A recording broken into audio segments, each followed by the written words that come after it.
All right, guys, what's going on? Welcome in. So day one of New York Jets training camp is in the books. I can't believe we're here, right? It feels like yesterday that we were talking about the Aaron Rodgers trade rumors, watching the McAfee show all together, right? The NFL draft, which was crazy. This offseason, at least for me, it's flown by, right? And to officially say we're here, it's time for training camp. It's crazy. But we did hear that practices will officially begin tomorrow. So obviously the Hall of Fame game kicks off first week of August, and it's like 2 weeks before then. So a lot of practices under the belt. Unfortunately, none today.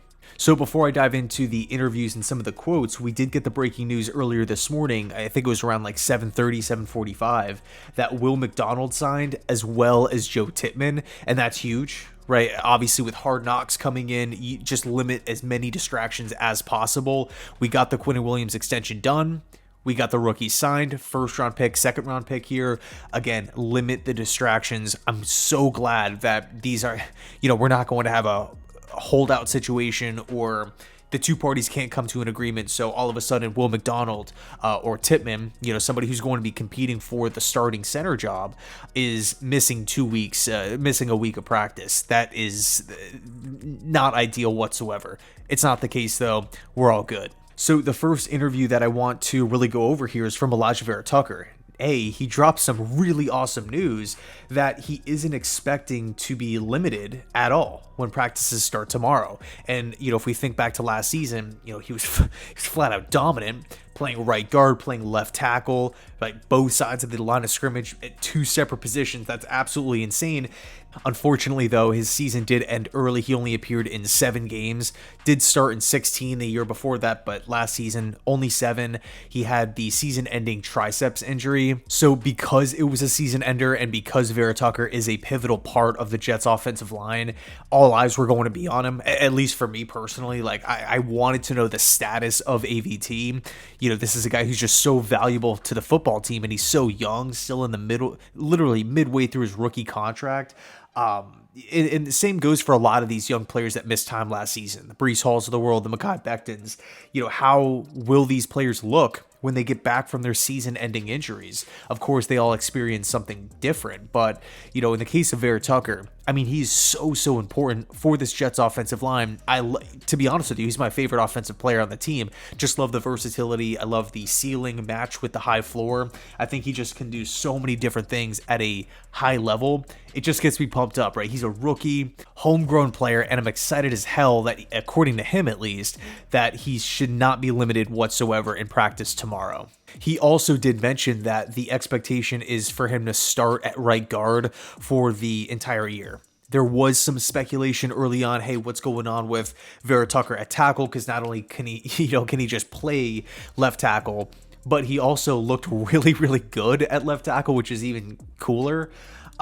So there was that initial speculation, and obviously we have Laken Tomlinson at left guard, one of the most, one of the highest paid guards in football, needs to produce a little bit more, at least for my liking, to kind of match what he's getting paid. We'll see what happens this season, how it unfolds. But in the case of Vera-Tucker, I think that this is the right move. Just stick him at right guard. And really the idea for me is just put the best 5 offensive linemen out on the field in positions where they can not only just have success, but they also feel comfortable. Now, the next player I want to bring up here is CJ Mosley. Of course, he had a quote saying that he thinks that the Jets have an opportunity to become one of the best defenses in all of football, just like last season, which I totally agree with. But what's really, really interesting is he was asked about a potential breakout player, and the player that he named was Jamien Sherwood, former 5th-round pick out of Auburn a couple of years ago. A bit of a tweener, but he's mainly been a linebacker at the NFL level. And this is somebody who, right now, according to Saleh, according to Ulbrich, according to the defensive staff, it really seems like they hold Sherwood in a pretty high regard, that there is a lot of respect for his game and talent level. And right now, if we're looking at the linebacker position, of course, CJ Mosley is going to be manning the middle. And next to him, we have Quincy Williams, who was just brought back on a 3-year contract, which was cool how we're keeping Quinnen and Quincy, by the way. But who's going to be the third linebacker? Quan Alexander is still out on the free agency market. Who's going to be that weak side linebacker, right? Somebody who can flock sideline to sideline, somebody who can drop back and pass coverage. So the fact that Mosley singled him out and said Sherwood has the most potential to become the breakout player here. Is CJ hinting at the fact that Sherwood could have a bigger role this season with the team? Because of course Sherwood has been on the team. He has missed time due to injuries, and he's just been buried, on the depth chart. With the 2 years, majority of the time being on the bench, could he see an expanded role and the Jets not bring back Quinnen Alexander, and all of a sudden the Jets are starting a young developmental player? This is something that I feel like was CJ hinting at the fact that Sherwood might have a bigger role with the defense this season, or maybe that the Jets don't plan on bringing Quan back.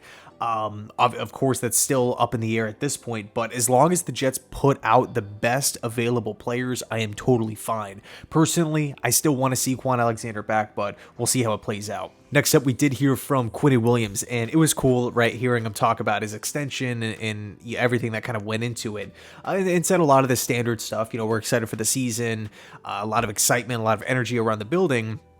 But he did go into specifics when asked about Aaron Rodgers. I believe it was Josiah Anderson who asked him this question, like the impact of Aaron Rodgers. Is the energy around the building different? And Quinnen said, yeah. Q went into detail about how he was going to pick Rodgers' brain, the ability to go up against him every single day in practice. That's going to make the defense better. And something that just fires me up is the thought of Aaron Rodgers having so much knowledge, having so much experience at the NFL level, being able to put out great season after great season. Him having the ability to say to a Sauce Gardner, to say to a Quinnen Williams, to say to a Jamie and Sherwood, defenders, do this. I'm having a really, really hard time defending against that. Or stop doing this because I can exploit you when you do that. Things like that, I feel like you can't get from a rookie quarterback. You can't get from a second-year quarterback. It's nothing against these young quarterbacks. It's just the fact that we're talking about Aaron Rodgers here. It's the same thing with Peyton Manning. It's the same thing with Tom Brady. These veteran quarterbacks that move teams late into their career, they are not only just coming in with the resume, the stats, the numbers, the arm talent, all these different physical things and, again, historical numbers, but they're coming in with the mental knowledge. The fact that Rodgers is working with Hackett too, he's seen Hackett's offense before, obviously. He knows what works. He knows what doesn't work. He knows the ins and outs on where these wide receivers need to be. So Rodgers, again, from an offensive and defensive standpoint, to me, is just going to really make everybody better. And you could even make an argument he can make the coaches better as well. Rodgers did go up against the Jets last season, right? He had success going against Saleh's defense. There's pointers that he can throw his way, right? So all in all, it's just totally awesome, right? To think about how much knowledge is being talked about that just previously hasn't been there in years past.